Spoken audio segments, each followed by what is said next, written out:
of their frustration. The book doesn't manage to balance sexy danger, but it also refuses to embrace the danger that it creates.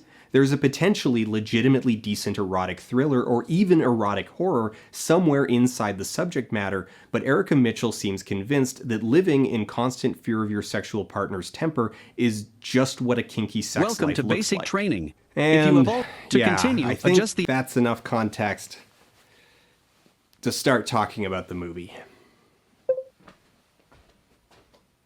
Welcome to VR Safety Simulator for 50 Work Shades at of Grey Height. is a 2015 film written by Kelly Marcel and directed by Sam Taylor Johnson based on the 2011 novel of the same name. In this project, the two women were given the task of wrangling a trashy BDSM erotica novel full of clumsy plot, abusive, threadbare characters, and awful dialogue into a sellable movie.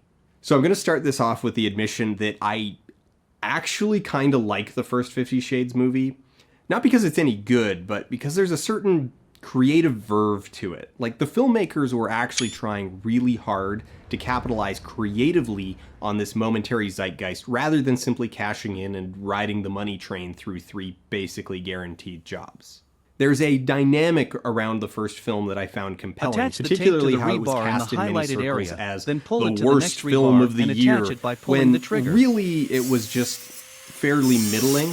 As someone who has read the source material, I was largely entertained by mentally cataloging all the points where the film had managed to improve on the source material, coming frustratingly close to making it actually kinda good, or at least trashy fun.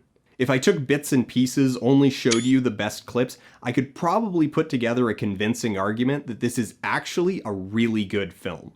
Director Sam Taylor Johnson and screenwriter Kelly Marcel both publicly clashed with Mitchell over the course of the project, and in both cases the conflict revolved principally